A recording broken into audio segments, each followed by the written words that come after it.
Hello and welcome, the lovely Jordan. Jordan is the co-founder and one of the directors of Time for Inclusive Education, the TIE campaign, and I did notice that you had your wee jumper on. Oh, look at you. Right, so Jordan, I've done my research, but the whole point is you're here to tell us what you and your charity do. Yep. So we are Scotland's LGBT inclusive education charity, and basically in a nutshell what we do is we work with primary and secondary schools across Scotland and we support them to include LGBT themes in teaching and learning. So that's things like young people learning about LGBT history, young people at primary school learning about different family types, young people learning about homophobic bullying, and so on. And we deliver like a whole huge range of services. So we deliver teacher training programs, we work with young people in the schools themselves, but really all of our work is about addressing the bullying and prejudice that LGBT young people still experience, but doing that through more of an educational approach, because where prejudice comes from is stigma, stereotypes, and you can address that through education. So we started our work in 2015 as a campaign group, which I'm sure we'll get into, and in 2018 Scotland became the first country in the world to agree to put LGBT inclusive education onto the school curriculum, and ever since then we've just been making sure that that gets implemented and working on that. And there is only you in Scotland that does that, your charity, or is there more than you? Only us that work on the kind of national programme. There's a couple of different LGBT charities that work in schools, but as far as I know, I think we're the only organisation that provide all of our services completely free, and the specific approach that we take is quite unique to our organisation. Right, so that's quite a lot of work for a one wee group of people for the whole of Scotland. It is a charity though, and as you've said, it is free. Who funds the charity? So we're funded by Scottish Government, so we receive... Fully funded? I think about 90% of our funding, Scottish Government. So we get our core funding from the Scottish Government, and we got our first funding in 2021. So we've only been kind of doing this on a full-time basis for the last 2 years. The rest of our funding comes from members of the public, supporters, donors. It's a hard one because with charity funding, it's hard enough to get a charity funded in the first place, but see when you're a charity that works in schools, all of your other kind of big funders just won't really touch it because they see it as the responsibility of government or local authorities to fund. So yeah, we're fortunate for now that we're funded, but everyone knows that charity funding's always precarious. I know, I was just going to say that, it's never guaranteed. No. So how are you placed just now then? Is it like, have you got 2 years guaranteed, or is it not even that far in the future guaranteed? Not even that far in the future guaranteed. Right, okay. So generally the way that the government funding works, or certainly in our case, is we'll receive it on a kind of year-on-year basis, and it will just be reviewed each year which I think to some extent I think is quite right. It's taxpayer money, it's public money, and as an organisation we're really big on outcomes, so we do like a lot of data collection, we do a lot of evaluation. I wouldn't want to be receiving government funding and not actually having an impact and not making real change. So each year we do like a big massive report back to Scottish Government about all of the work that we've done, about the impact for young people, and I guess our funding is just dependent on that. What you're doing. So you're applying for funding on a yearly basis, and for you to get that funding you need to prove that you're making a difference. Yes, right, that's fair enough. I'm going to come back to the charity, but I want to talk about you, because we're all nosy. We're all nosy peasants. We want to know.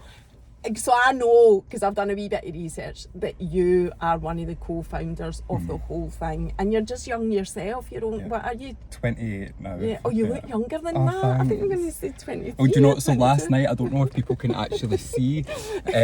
I got new AirPods yesterday, so I was taking a picture of like them, and because you need to do the picture scanning thing to see how they fit in your ear. So I took a photo of them, and I looked at the photo, and all I saw was these speckles of silver hair, and they seem to just be like on the sides, and that's like a new thing. Like, can you actually? I can. Now that you've pointed it out, but did not know that because I didn't notice it. You've got a very baby face, so I thought you were much younger than 28. Yeah. But still, 28 is still relatively young for setting up a charity, especially when, you know, essentially your job's only guaranteed on a year-on-year basis. But you came up with this idea, so you must have a story. You must have a story as to how, you know, tell us how it all came about. Tell us your story. Yeah, so I am gay, and I have been like out to most of my friends and family for probably like well over a decade now. But I think for me, probably one of the most formative experiences was my time at school. So, you know, people watching are not going to be surprised, I don't imagine, to learn that homophobia in particular is still one of the most common forms of prejudice that young people still to this day witness or experience at school. It tends to start from primary school, which people are sometimes surprised at, but I think for me, I'm not really. No, so I am, because I thought when I came here, like, so I've not heard Lola talking about anything like what you do in school, or there has been other things, but I did think maybe it's not relevant to primary school. But then in saying that, I do know what kids are capable of saying from a very young age, and I think unless you've experienced it through whatever form, being a pupil or a parent, whatever, you don't actually appreciate how early that stuff starts. So I think so on the primary schools, it's from our experience, what we tend to see with primary schools is the onset of homophobic language quite early. So, you know, the phrase "that's so gay," or "you're so gay," or the word "gay" becoming a kind of replacement for words like bad or wrong, or even just the word "gay" being used as an insult or a way to embarrass someone, just naturally sends a message out to other children that being gay is bad or being gay is inferior. That's very, very common in primary schools. So like we've got we've got teachers on staff with us, and they are the ones who go out and deliver the services in the schools. And our primary school workshops are all developed to respond to the particular things that we know happens in primary. And is that what happened to you? That's so that, you know, I think the first time that I was called gay, I was like primary 3. I must have gone football, and I just like I can just remember like the word gay being used and people laughing at it, and I didn't know what the word meant. And that was my very first introduction to what being gay was in the context of like people laughing, people joking, people insulting you. And you know, I can remember homophobic language pretty much my whole way through primary school, and it starts with like haha you're gay, and then it moves on to, I don't know if I can say, you can say anything you want, and then it moves on to things like I can remember being called a poof, you know, when probably primary 6, primary 7, a gay boy, a gay doe, a gay lord, all that kind of language, where when I actually realised that I fancied boys, and actually this is good because you'll know about steps, obviously. So in the work that we do in schools, part of kind of when I'm in schools, working with secondary school pupils, part of what I'll do is talk about, you know, this is when I realised that I was gay, this is the experience that I had, and it's storytelling really to try and encourage young people to think about what other people might be experiencing, but also what the impact of bullying and prejudice can look like. So my I'm gay moment was Steps. So I can remember the Steps Gold CD, like the greatest hits compilation. Do you remember? I wasn't into them, Jordan, right? Although I know who you're talking about. I wasn't really, I think I was probably a wee bit too, because I'm obviously like more than 20 years older than you. So I was a bit maturer when Steps became the big thing. So it was probably people younger than me. But I know what you were, there was obviously played everywhere. So I know what you're talking about. But I don't know that much to their gold CD. Listen, I've got the gold CD still. It was a formative experience in my life. So you would be dead upset. I mean, everybody was dead upset anyway at the whole story with what's his name, the one that's just passed away. No, that's S Club. That's S Club. Oh my God, no, Steps. I know, but still, they were about the same era. S Club's like a wee bit younger young for me. But so my mum was she was a big fan of Steps. I wasn't really. Oh my God, your mum! Now that makes me feel really old. Maybe I was into them then. Maybe aye. I mean, for the purposes For of the purpose of the aye, conversation, yeah, I was it into totally steps. into steps. So my mum was big on steps, and long story short, I can remember her coming home with this Steps Gold CD, and they're all like, standing with their gold, like Google it, they're all standing with like their wee gold I remember outfits that. on. I do remember that. Aye. It was like their greatest hits compilation or something. So I was sitting in our living room, and mind like in CDs you used to get the wee booklets inside, and it would give you like the song lyrics and so I was like the nerdy Wayne that liked reading, like I would put the music on and I wanted to read like the lyrics and find out more. So I can remember flicking through this Steps Gold booklet, and I stopped on, there's a photo in it of Lee from Steps, and I was, I think, around about primary 5, around about 10 I think, and I can remember flicking through this booklet, stopping on it, and just instantly like flushed cheeks, heart was pounding, knew I had a crush on Lee from Steps of all people. He is the best looking. He was the best looking, but I mean, like in the context of we had like Enrique Iglesias at that point, and I was like, into him. I mean everyone was into him. I feel like male and female. Yeah. But yeah, so Lee from Steps was when I realised for the very first time that I had a crush on boys. And the reason that sticks, because I can, like, if I close my eyes and think about it, I can remember sitting in the living room, we had like our hi-fi, and I was listening to music, I was looking at that photo, and it stands out for me so much. And the reason is because it's the first time that I can remember like being attracted to another boy, but immediately after it was shame and fear and embarrassment and worry and panic. So like those innocent wee butterflies that you get when you fancy somebody immediately just turned into like a pit in my stomach, and I thought, this isn't good.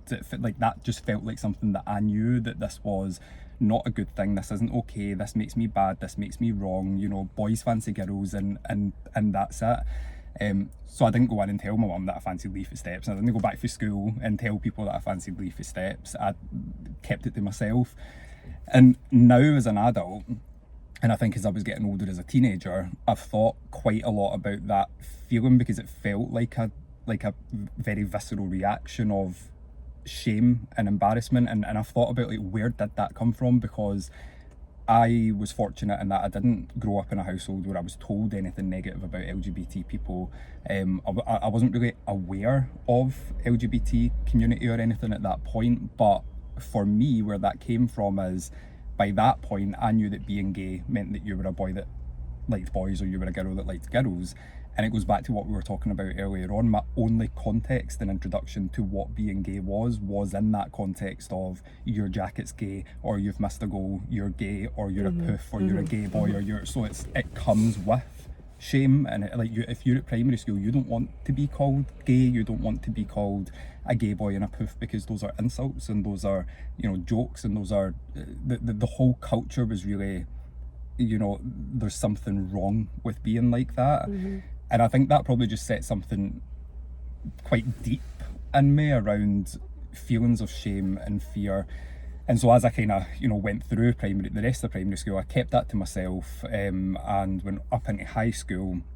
And I think, as with everything, as with all types of prejudice or prejudice-based bullying, it is high school where it kind of kicks off and gets worse. And so in first year of high school, I had quite a difficult first year. That's where it went from things like, oh, Jordan's gay, and turned into more direct bullying behaviours. It turned into, but I can remember sitting in Reggie class one year and somebody shouting out, "Miss, do you know Jordan's gay?" and people laughing, and like just that point mortified. You just want, you want the, especially when I knew that I was gay. So what early high school felt like to me was people, asking me in a way that they thought was funny, like, "Oh, are you gay? Have you told your mom that you're a whatever?"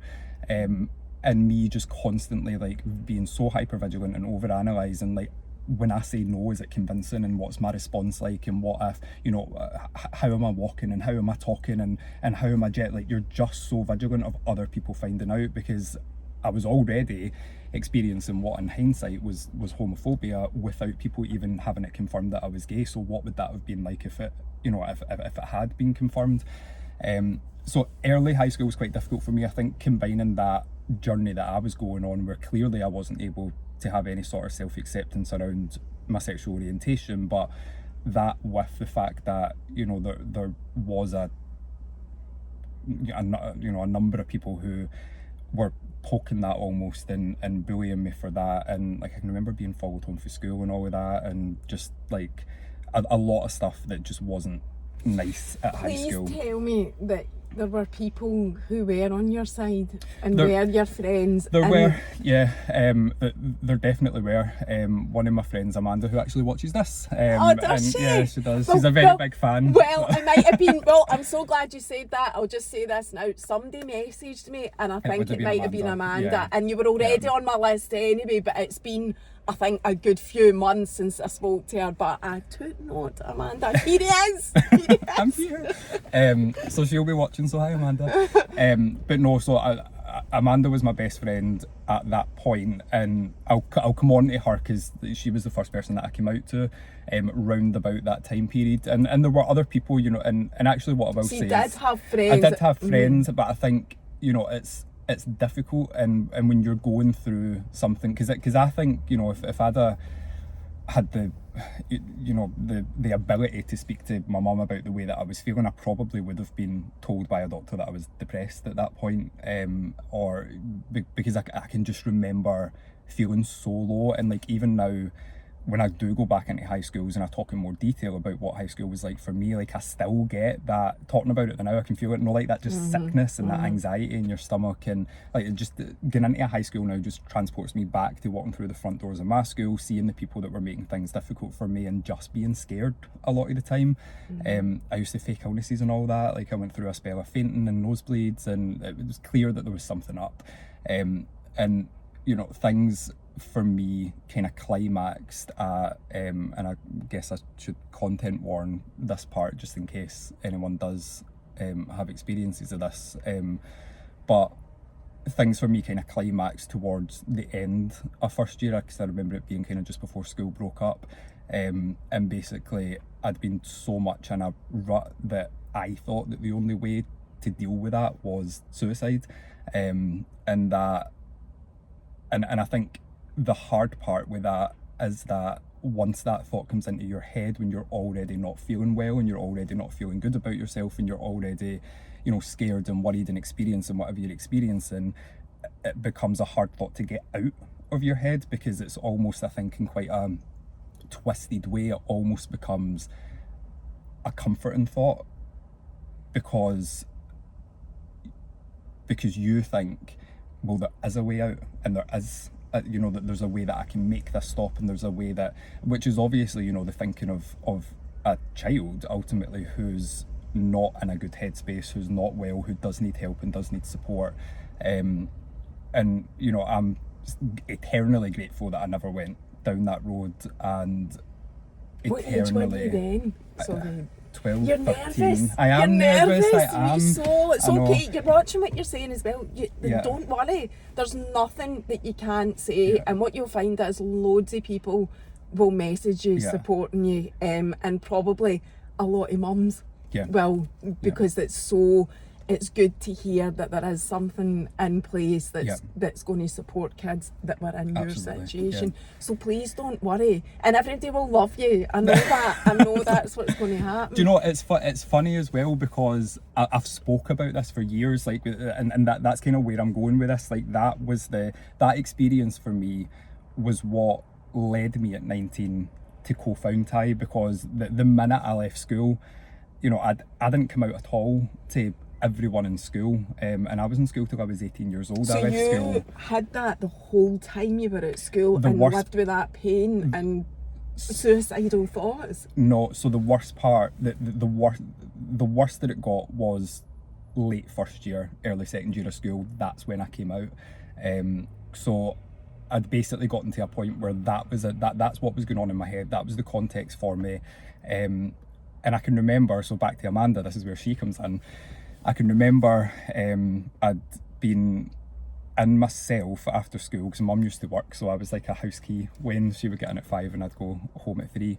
And I can remember, I don't know what happened at school, but something must have happened, and I can remember sitting crying so like in our old house where we lived, you would come in, the stairs were on the left hand side, and we had like, you know, those squiggly IKEA mirrors that everyone's got.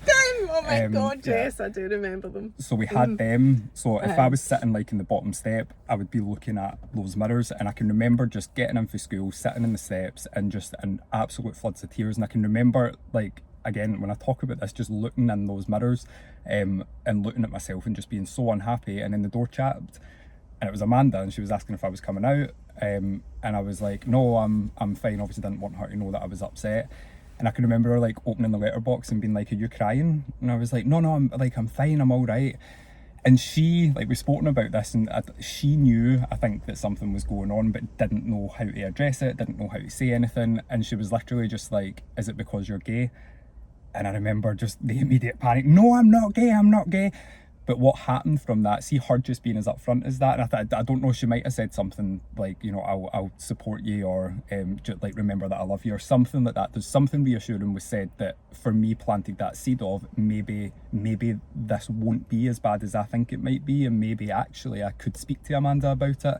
So what I had done was basically, like, in my head planned, how am I going to talk to her about this, how do I say this? We actually went down to Broadwood Lock. So we got on our bikes, went down to Broadwood Lock, sat at the lock, and I can remember just saying to her, like, I've got something to tell you. And I was shaking and I felt sick, and I think it took me like 45 minutes just through floods of tears. I just couldn't get the words out, and eventually I was like, I'm gay.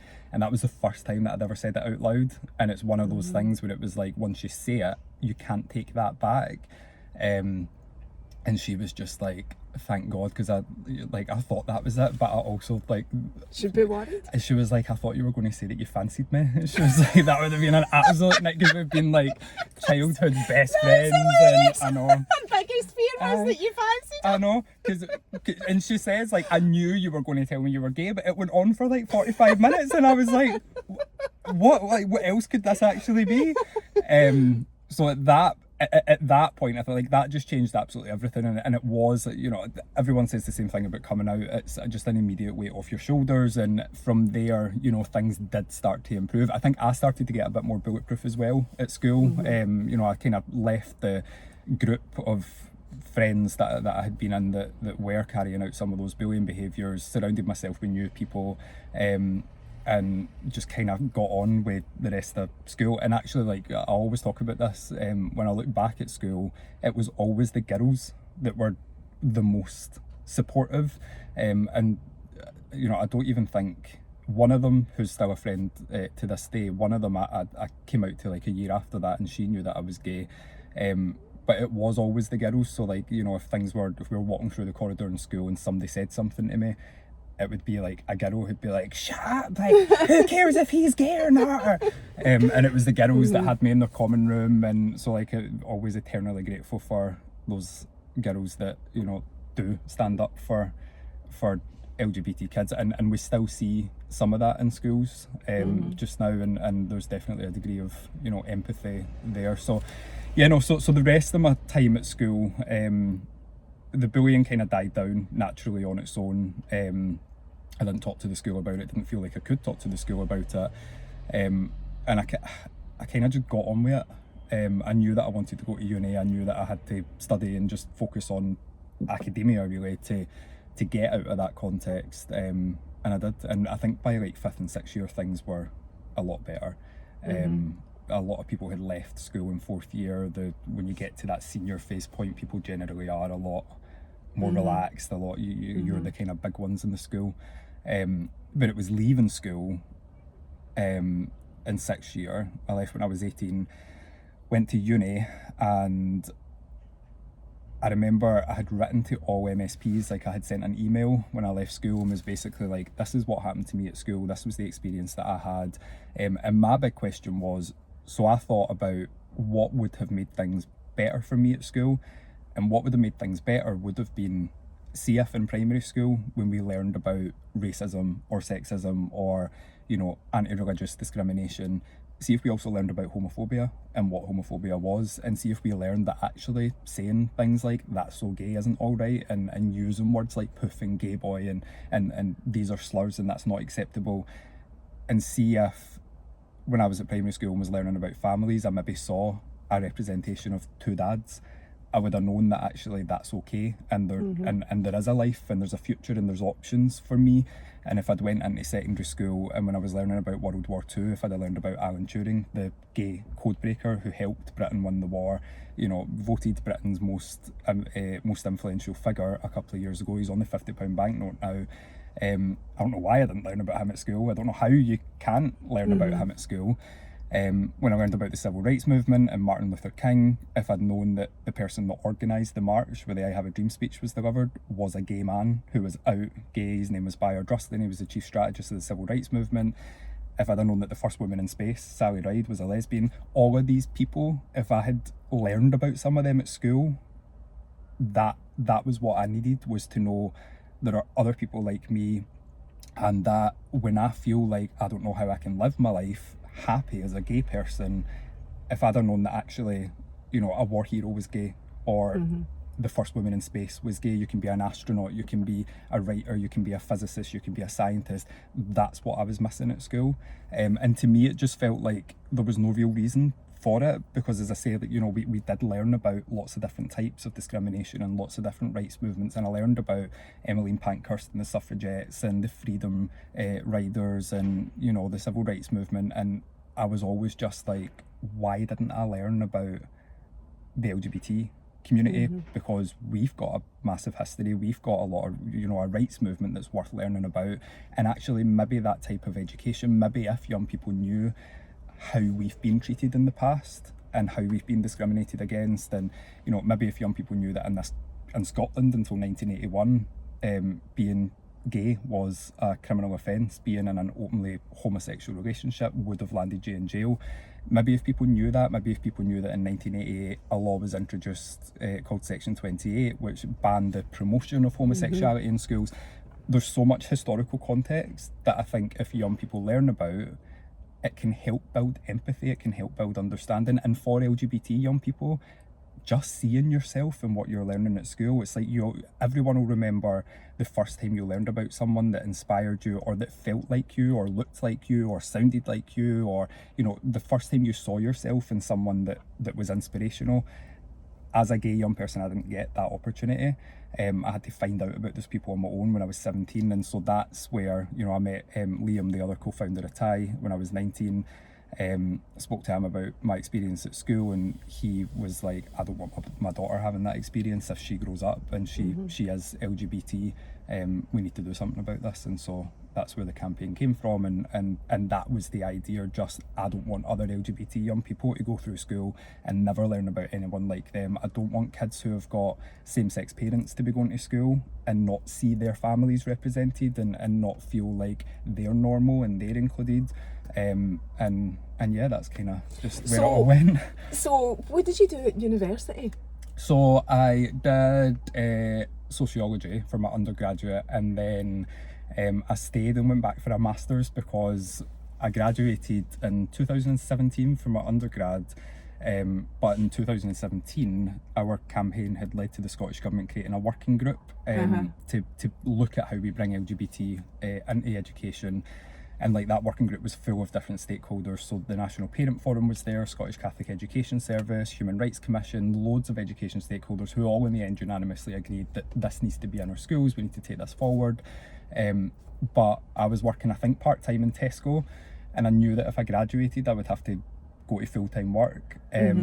But I couldn't do full-time work because I had to stay on that government working group, and I wanted to get those recommendations over the line, and I had all the campaigning. So like, what Liam and I were basically doing is, I was studying at uni, and I missed quite a lot of uni because, like, by 2016-17 the campaign had taken off quite a bit. We were in Parliament all the time, we were meeting people all over the country. So I would do like TIE. Liam would do TIE on his days off. He was a petrol tanker driver at the time, so he had like a kind of 4-on-3 off shift pattern or something like that. So we would both do TIE in our free time. I would go into uni and use the 24-hour library and like sit up all through the night to study and get work handed in, and then I would go to work. So when I graduated I was like, I can't break this pattern because I can't do a full-time job, because we need to get TIE done. So yeah, I went back to uni for a master's just for another year so that I could just keep doing it. So my master's was equality and human rights. So that's why I asked, because I wondered if you knew quite early on that this is what you would be doing. So No, genuinely our intention was set up this campaign and keep going until the government makes the policy change, and then we'll just go back and go on with our lives. That was the So intention. you were just campaigning for a change in policy, Yeah. and then it ended up here. Yeah, That's- it ended up Scotland, the first country in the world to do it. to do it. I know. How did you get the policy changed? How did you do that? Writing, was it, because it's so hard, Jordan, to get anything changed. I mean, we've got other issues with education, and it's just so hard for any parent. I mean, you weren't a parent, but Liam was. Yep. And I can see exactly where he's coming from, because that's my worry. Yeah. And that's why I'm saying to you, please tell me there was people that were on your Yeah. side. You know, the fact that it's girls doesn't surprise me, and that's a whole other conversation, because it is about that male culture that's ingrained very early on. But that is something that you're looking to break down anyway, so that's good. But how do you change policy in the government? Because that's no easy. No, that's a hard question. Do you know what? Passion and commitment, genuinely. I think we, and I say this all the time, so when I met Liam in 2014, I was a 19-year-old uni student, he was a 36-year-old petrol tanker driver. Neither of us had been involved in campaigning. How did you meet? Through a food bank fundraiser in Cumbernauld. Neither of us had been involved in campaigning, neither of us had been, very political, or it was actually after the referendum that we met. So I think for lots of people, 2014 independence referendum was the first time that we were we actually could have a better Scotland, and we could make change. And I think it was just that perfect fusion of, after that finished, looking for, we all spoke about a more equal, fairer, more progressive Scotland. So maybe now is the time to start asking these questions about what about LGBT young people's experiences at school. But yeah, so do you think Scottish Government knew there was a gap in education for that, or did you make them aware of it? We made them aware. So they weren't? No, because I think, what I do is hard, you probably felt my energy shift when I was talking about school, because it's not a nice thing to talk about. And so I think a lot of people who experience any type of bullying or have any sorts of difficult experiences at school, once you're out, I think there is a tendency to just be right, I'm out, I'm free, I'm going to uni, I'm going to live my life, and I'm going to be myself. And for me, I couldn't, so I don't know if that's maybe why there weren't, more people saying this was my experience at school and this is how bad that it got, and this is bad. I don't know.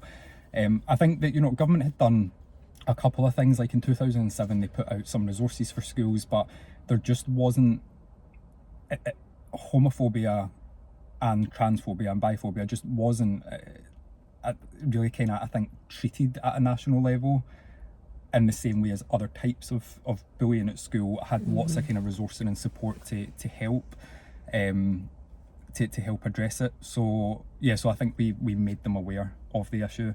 And in terms of how you get that policy change, we just done absolutely everything, and that's where I was going, as we had no experience campaigning. We just knew that we wanted something to change, and it genuinely was an idea that we didn't understand the education system in 2015. It was just schools should do this, let's go and try and make it happen. We put a petition into Parliament, the petition was rejected.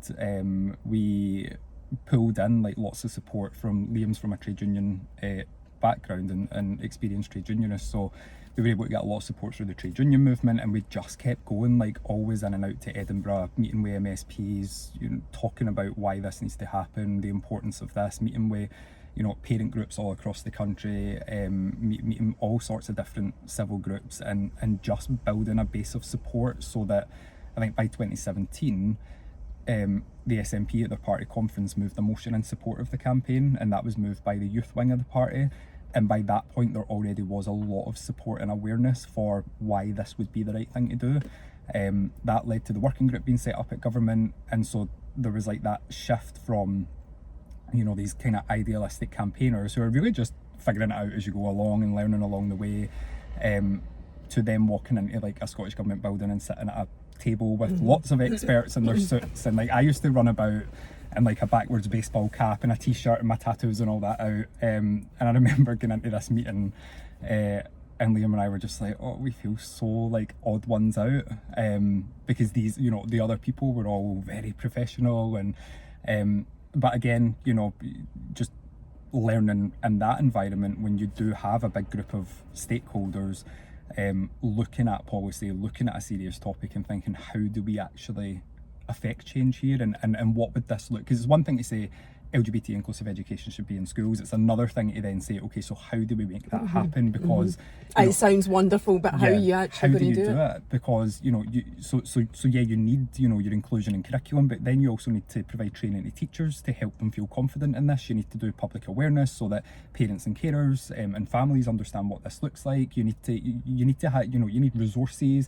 There was so much that went into it, but we just kind of went along with it, and I think in hindsight, obviously we've got much more experience now, but we didn't when we started this, and I think in hindsight the thing that made it successful was being committed to it, but also, like, for me personally, when I was sitting at those policy tables and some, you know, we would go through ideas, I always went back to what would 12-year-old Jordan need, and how would that have worked for him, and what would that have looked like in his school, and I guess just, you know, if you've got personal experience of something, or even if you don't and you're just passionate about something, just knowing that you're right, and that if you keep pushing at something, eventually you will get somewhere with it.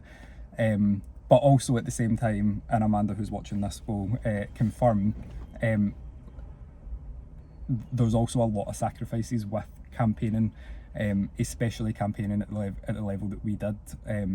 Well, I was just about to ask you that. What were the challenges? Because you're obviously telling it from your point of view that you never gave up.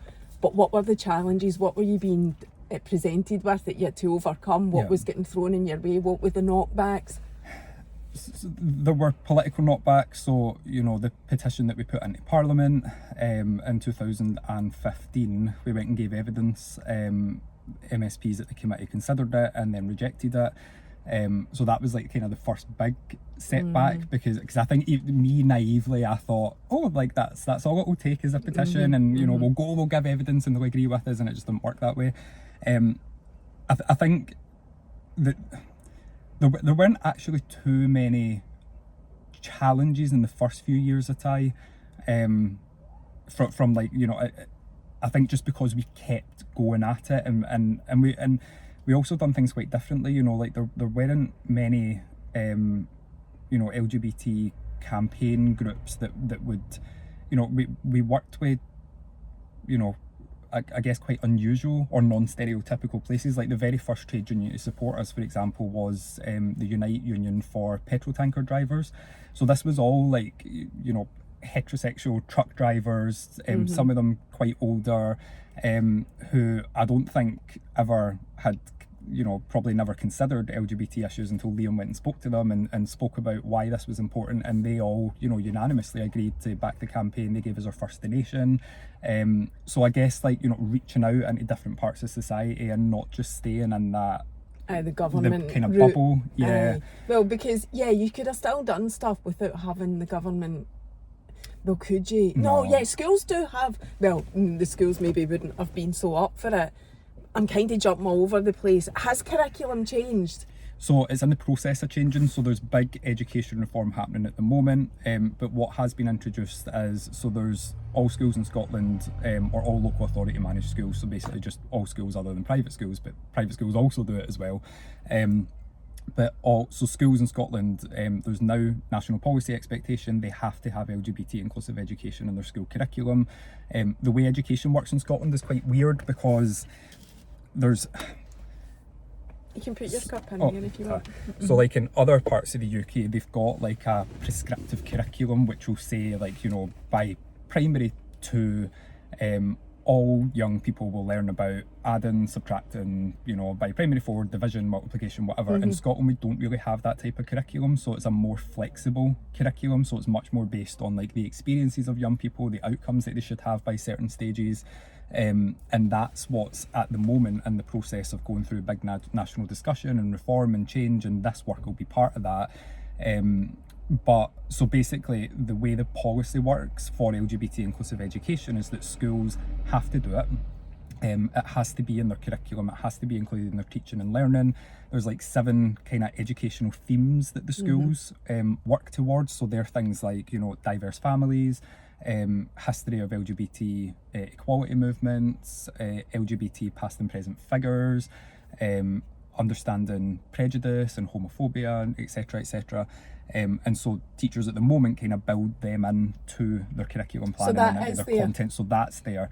What we do as an organisation is we basically are there to support schools to get that right. So they can do our teacher training programme, they can book us in, and we'll help them do it in an effective way, because it's not there's a specific like national approach to the work as well. So there's principles for how it should look. So that's things like, this should just be a part of ordinary teaching. It shouldn't be like, let's do a big Pride Day and put rainbow flags up everywhere and let's, exceptionalise this, because that's like tick boxing, and workplaces can do that if they want, but it's not really the best way to address this in schools. So it's much more about just, if you are teaching primary 3 and you're teaching about families, then be or ensure that you've got representation of mum and dad, but that you've also maybe got mum and mum, dad and dad, single mum, single dad, children who are raised by grandparents, children who are raised in care, so that it's about representing the young people as a whole. I can't remember what your question was. I don't know, I can't mind what it was either. I'm just engrossed in learning about it myself.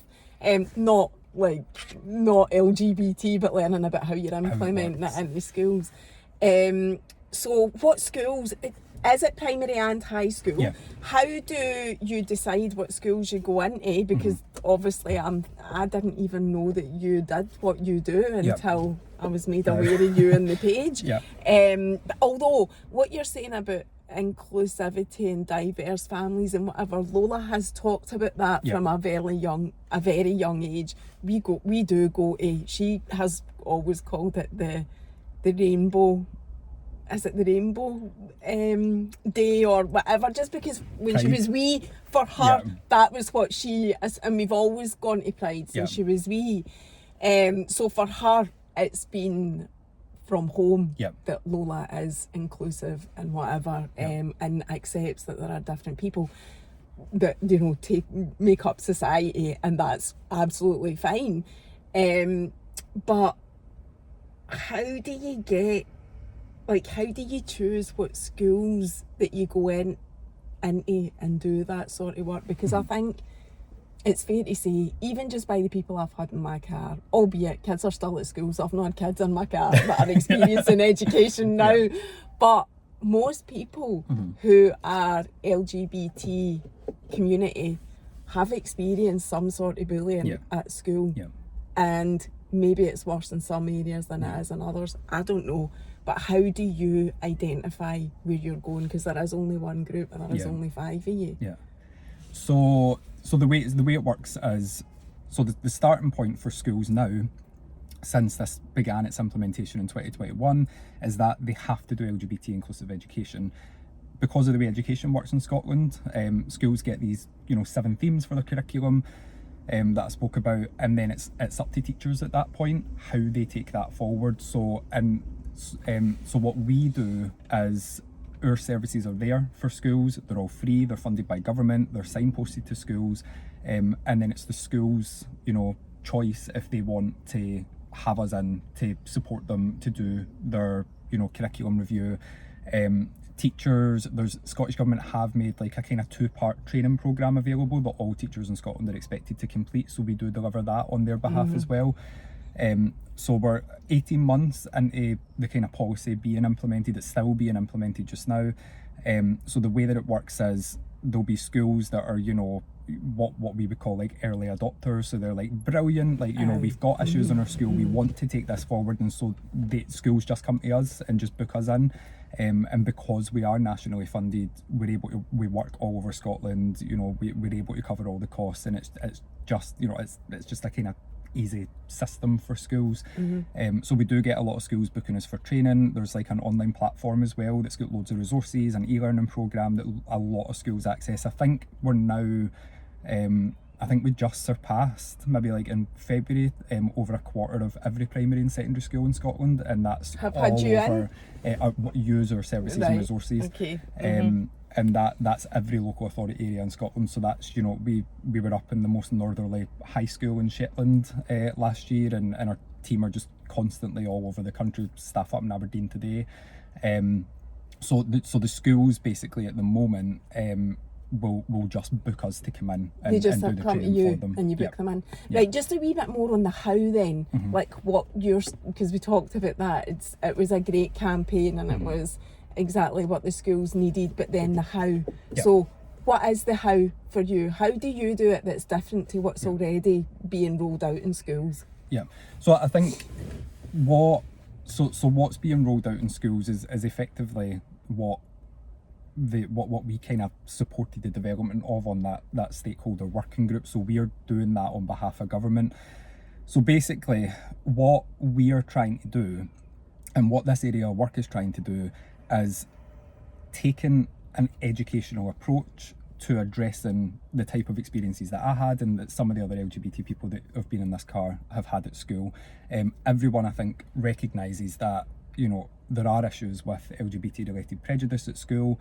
Homophobic language is really, really common, and there are issues with bullying of young people who are LGBT, but also I think importantly, and perhaps to an extent kind of unique to this type of prejudice, it isn't only LGBT young people who experience, for example, homophobic bullying at school.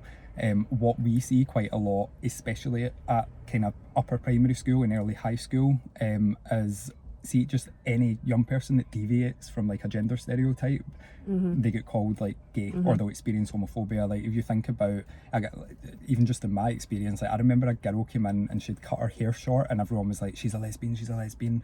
The very first time I was called gay was because I missed a goal at football. So there's that on a deeper level, there's that connotation of, as a boy, you need to like football, you need to have a deep voice, you need to be, you know, you need to have good banter, you need to be aggressive, and the minute you deviate from that, like if you're a, you know, heterosexual boy who paints his fingernails in high school, you're probably going to experience homophobia as a result of that. There's also that's one kind of level of how this type of prejudice can impact more than just LGBT young people. But what we do also see, unfortunately, in our work is the children of same-sex parents experiencing prejudice and bullying as well. You know, we've heard stories through some of the people that contact the charity, of same-sex couples who will decide, you know, one of us goes to parents' night, one of us picks the kid up for school because, you know, they are worried about how others might react to that and the experiences their kids might have. So this whole policy area, yes, it's about supporting LGBT young people and making their school experiences better, but fundamentally it's about eradicating LGBT related prejudice, and that bullying. impacts and that impacts such a big constituency of young people. Do you get schools contacting you where they've identified there's an issue with bullying? And so I would imagine you're getting, and I think people watching this, parents especially, will wonder how you support these people. But I think there'll be gay children or young people that come to you looking for support because maybe they don't really understand that it's actually working with the policy rather than individual. But again, please tell me that you've got contacts or other charities or whatever that you can, you know, point them in the direction of, because I think you'll get that, do you? So we so we're not a youth work charity, so we don't work on a kind of one-to-one. No, I know that. That's why I'm asking you. So if we do get that, it depends on the context that it comes in. It happens every so often, especially because we're in the schools. So particularly when our staff are doing, you know, like we've got a workshop for secondary school, for example, which is about understanding prejudice, and as part of that the kids will look at different types of discrimination. Some of the case studies are LGBT related, but the workshop as a whole is more about prejudice and bullying, etc. So for, you know, a young person who maybe is having that experience at school, what we actually do tend to see more often than not is it empowers them to speak up while we're there. So our staff will always stay for, you know, 15 minutes or so after they're doing workshops, and sometimes, you know, young people will come up with a teacher and say, you know, the bullying example we looked at in the workshop, that's something that I'm experiencing, and then what that does is we're able to work with the school and to make sure that child and that young person is supported. Probably more infrequently that young people will contact us directly, but if they do, we signpost them to different services. So there's quite a few different services available for young people, which will be helpful for, I think, parents to know. So there's Switchboard, which is an LGBT helpline. They will take calls from young people who are struggling. They'll be able to give advice. It's kind of like almost it's kind of like a child line, but specifically for LGBT people. But Switchboard will also take calls from parents. So we get asked all the time, you know, I'm a parent, I think my child's being bullied, or I think my child's LGBT, how do I navigate that? And Switchboard is there for parents as well. Or if your child comes out to you, or your child tells you they're having a particularly difficult experience that you don't know how to deal with, as a parent you can phone Switchboard too, and they'll give you advice and train professionals there to do that. And there's another one. Yeah. Is it Young LGBT Scotland or something? Yeah, so LGBT Youth Scotland. Yes.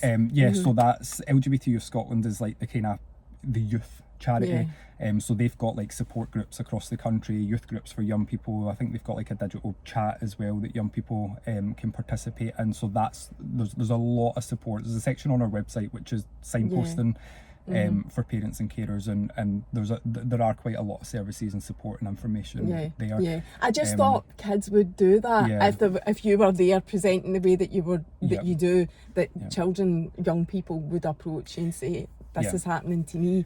But it's about, sorry, just to say, it's about getting it from all the angles in education, whether it's at home or at school. I'm a huge advocate of that. Is massive. Massive. It's not just, I know you're approaching the schools, but it's not just about the schools. And I hate saying oh, it's the parents to blame. I hate that phrase because there are so many children in situations where, you know, the parents just didn't have any, you know, control or anything as much as they tried over it.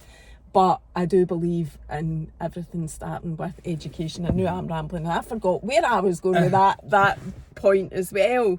What were you going to say? You were going to say something else about kids being bullied and in the schools. I was going to ask as well, because I'm not sure if I got the answer through that. Schools who are experiencing it and they're aware of it, are they proactively contacting you to come in?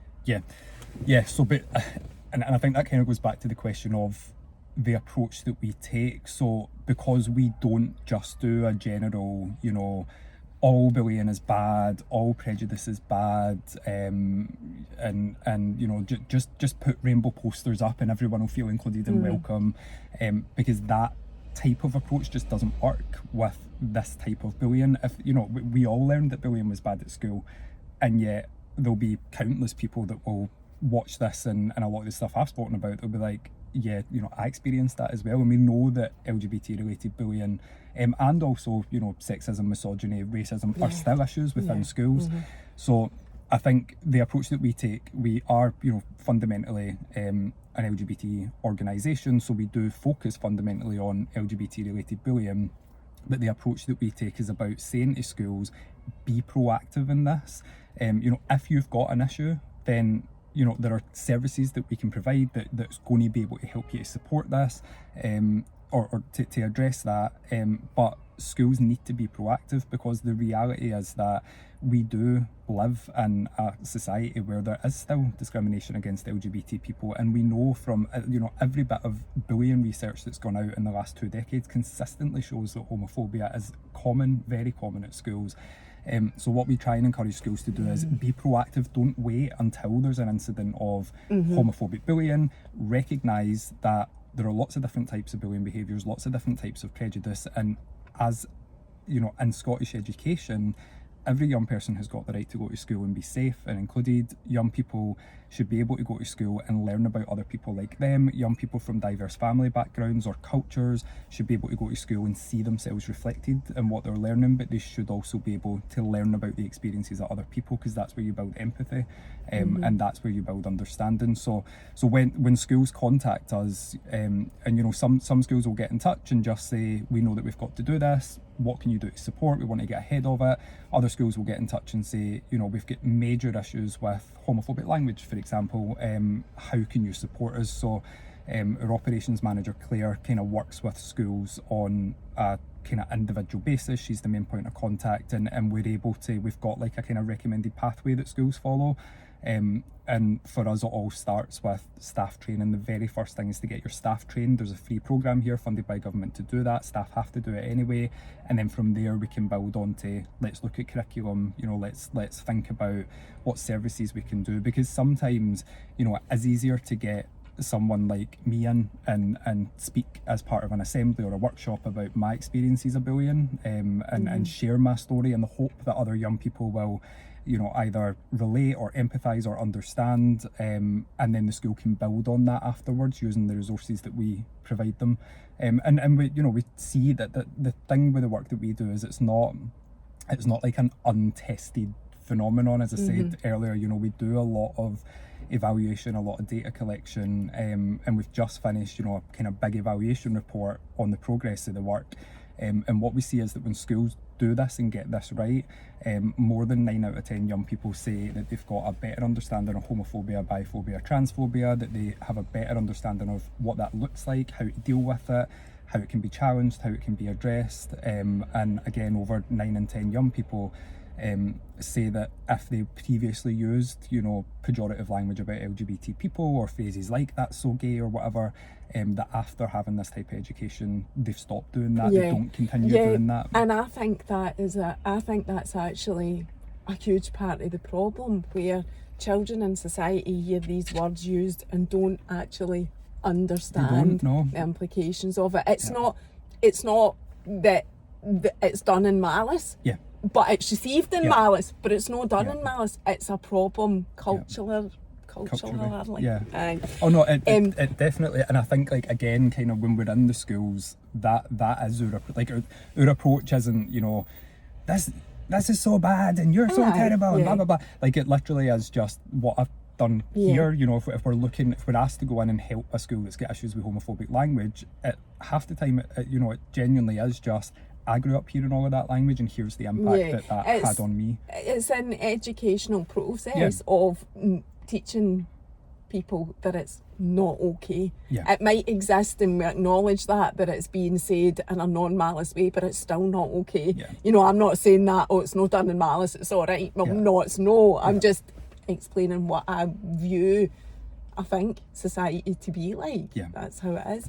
I'm conscious of time, but I wanted to ask you, you maybe don't want to say this, but I'm interested. Is there any schools or areas within Scotland that are resisting? Not majorly, no. So I mean, I guess this kind of takes us into a bigger conversation. So generally, the implementation of this work is going really, really well. As I said, you know, more than 1 in 4 primary and secondary schools in Scotland, and that's after just the first year, which is good.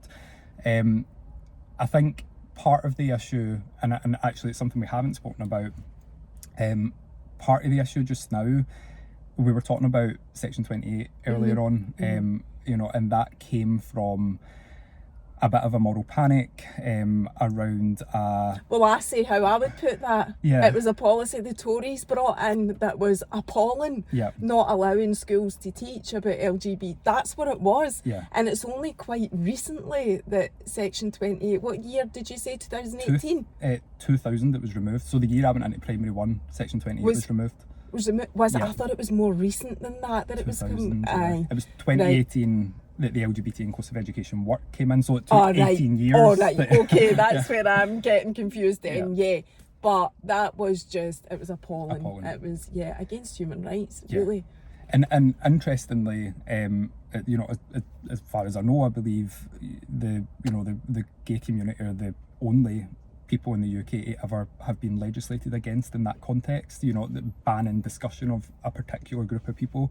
But yeah, so no, we spoke about Section 28, and that came out of like a big moral panic of disinformation, you know, the idea that if children learned about gay people, that it was dangerous for them and that you had to protect children. Even in Scotland, when the Section 28 campaign was being repealed, I was 5, so I don't remember it, but obviously look at it as part of my work, and there were billboards up all across Scotland talking about Section 28 keeps your children safe, and protect your children, and leaflets getting posted through doors. That was obviously dangerous. What we're starting to see now, I think, is the LGBT community again being used on a larger sense culturally as a distraction from government failures and economic failures. What tends to happen is, when we look at where Section 28 came from, it came out of a big moral panic. The media at the time, as you say, the UK government at the time, the Thatcher Prime Minister, were really, really pushing the idea that there were these scary, dangerous gay people that were trying to corrupt your children, and that's where that law came from. It also happened to be that whole moral panic and this whole, look over there and be angry at the gays thing happened at a time when Britain was in a dire economic state. There was mass levels of unemployment. The economy was not doing well. We're back there. And once again, it's impossible to pick up a newspaper without hearing about woke policies and the woke agenda in schools, and it's another word that drives me insane. What does that even mean? Do you know, I genuinely don't even think the people that say that write it know. It's just like, it's the new, I'm old enough to remember when it was PC, political correctness gone mad, and now it's woke. It's a new buzzword. So what we're starting to see now is some of that disinformation coming back, and that's something that affects us as an organisation. I've explained for an hour, about what this actually looks like in schools, and if there are people who are more interested and curious, the government platform for the work is lgbteducation.scot. All the lesson plans are public, all the resources are public, anyone can go and look at it. But what happens in this culture at the moment, is there's a lot of disinformation that gets spread online, and I think that there are people that get kind of scooped in by that. And I guess that's a challenge. I don't think it's as widespread, to be honest. I think it feels widespread sometimes because we get a lot of abuse and harassment from people online who are also... What, the Thai campaign? Yeah. Do you? Yeah, yeah. It's... And it's not something that I like talking about because don't really like the woe is me, we get, but but at the same time, as I say, in the first few years of Thai we didn't, and then from round about 2018 2019 it just really kind of took off, and it comes from that disinformation. There are people that spread online that LGBT education is about teaching sex to, or teaching gay sex to school, primary school children, and of course it's not. There's education professionals, these are adults, these are people who are trained in child safeguarding. Our team are made up of teachers. It's not about that, and that just causes But that again causes that thing of to be gay is bad. Exactly. So it's not actually what you're saying that's the problem, it's the impact. Well, it is the problem, but do you know what I mean? It's still, it's reinforcing that societal belief that gay is bad. You know, anything that you do like that, say this is so wrong teaching children. Well, no, that's not what they're teaching, but the fact that you're even saying it is contributing to the problem in society that being gay is bad. Yeah.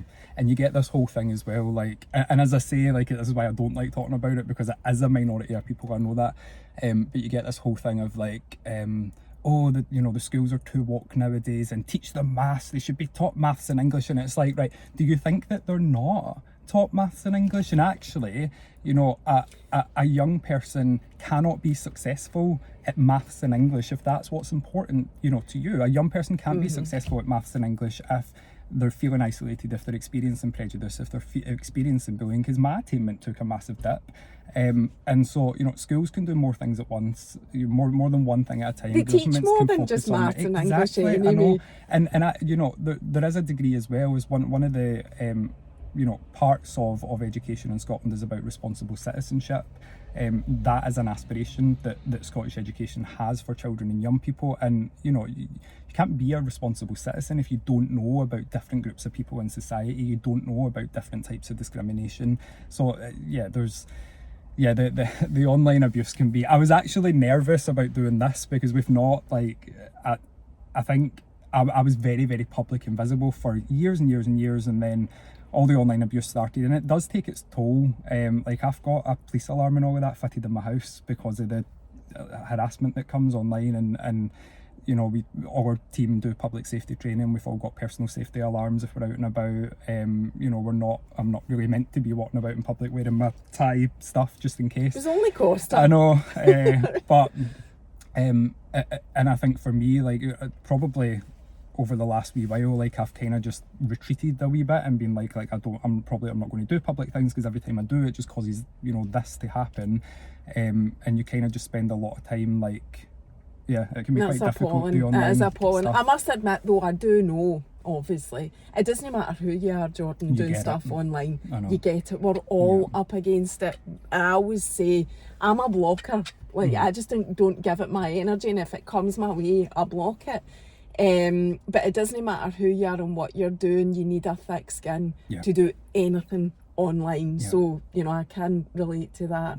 Unfortunately, it's not acceptable, it shouldn't be happening, but it does. But and do you know what though, I think, like, what I take kind of comfort from is it does exist online. When we're in schools, yes, there are still issues in schools, but we don't see that there, and the more positive news story and what I focus on is the day-to-day work that we're doing, because that's where I see the change. When we have LGBT young people saying, this workshop has been the best day I've ever had in school because I've just learned about someone else like me, and I was having a difficult time, and that makes me feel so much better. That's where the important work happens, and the aspiration is that over the long term, with this being built into education, that LGBT young people can grow up feeling confident that we don't have those experiences that I had, and that ultimately in the future we don't have things like homophobia being posted online, and we don't have those discriminatory behaviours. That's the long-term goal, I think, and I'll keep doing this until my whole head is grey. Well, this is it. This is your job now. As long as you keep getting the funding, which I would hope the Scottish Government do continue to fund it and whatever. I know. I love what you're doing. Thank you. What it's worth. And I do think that us parents have got, because what it boils down to for me as a parent, and I said to you about, please tell me you had other friends, it's mental health. And I would hate for my child, I hate using the word hate because it's so wrong in so many levels, but I don't like the idea of if my child was going to be what's the right word to use, as if she was part of the LGBT community. The last thing I want, and I never talked about your mum at all and you coming out to your mum, but I'm sure she would agree, the last thing you want is your child to feel suicidal, and that's what it comes down to. And I would rather just everybody understood that everybody has got equal rights and whatever, and for that not to happen. Do you see, genuinely the best advice that I could give to any parent watching this? I look back, I think, to the way that I was when I was at that point, and I think it was clear that there was something going on, something wrong with me. And like my mum's fantastic. Like, she would be the first to say I didn't react in the greatest way, and she wasn't like mean or nasty or anything. She was pretty much just like, I think she was scared. I think that she's grew up through all the homophobia of the HIV and AIDS epidemic, and not a different generation, and she was just worried that I was going to be discriminated against and be unhappy, and just didn't know how to deal with it. So that I actually didn't even come out either. It was terrible. Somebody posted a bloody anonymous letter through my door. I know, and it was typed up and addressed to my mum, and was basically like, your son is gay and blah blah blah. And that's appalling as well. And it was meant in a nasty way, I'm sure, but in hindsight I think they done me a favour, because And that's a good way to look at it, but it's a bit appalling that happened. it was appalling and it's terrible, and yeah, we definitely don't do that to people. But I think for other parents, I think what my mum's advice would be, and she does this through her own work now, she's, you know, on the LGBT network and has done loads and loads of work working with other parents and saying, here's what I experienced with my son, and here's how I reacted, and here's what I would do differently. And I think her advice would probably be, if you think that something's going on, if you're worried about something but you just don't know how to approach it, just find a way to start, you know, sending out some positive signals, because young people are very, very perceptive. You know, I always say to my mum, I remember we were watching Hollyoaks, and I think it was like the first male kiss on Hollyoaks or something, Steve and someone else. And I remember when the kiss happened, my mum kind of recoiled a wee bit, and I noticed it straight away. And I was like, well, you're not going to be accepting of me then, if that... And actually, you know, she wouldn't have been, but young people are very perceptive, particularly when you're at a point and you're trying to build up, you know, do I speak to my parents about this? Can I talk to them? So what I would say, you know, if there are parents watching this and they're thinking, you know, I think my child might be LGBT, but I don't want to just be like, are you gay?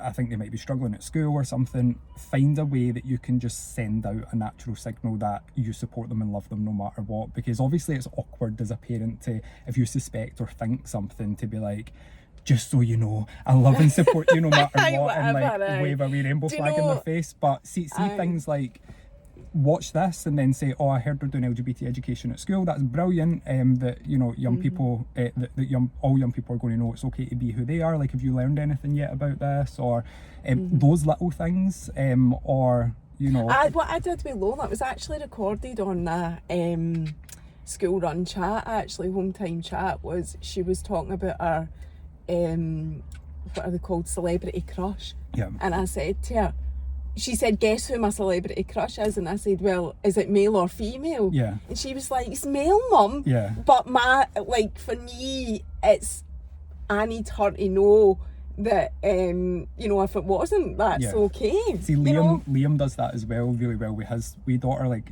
for a young age. He's always been like, you know, oh, if you got a husband or a wife. And it's just that very simple language change. That's what I think as well. I mean, Lola's always correcting me, but I don't care. It's just so that she knows that, you know, it is, whatever is okay. Because like I say, every parent's worst nightmare is for the mental health of your child to be so bad that they don't want to be here. Yeah. And that's more important to me than anything else. Yeah. On that note. Thanks very much, beautiful, gorgeous Jordan. Me. Isn't he gorgeous? Look at him, he's stunning. I never asked you about your. No, that's for a conversation after us. Like if you were in a relationship yourself. Oh, where would I possibly get the time? Are you joking? Absolutely. That's just nosiness. No, and listen, the other thing on that is like I'm realising that I've got really, really bad OCD, and I live on my own, and see the thought of someone being in my personal space, like when I've just hoovered all my patterns into the couch, then somebody sits on it. Right, you need to go over that. Right, on that note, thanks very much for coming on. Bye.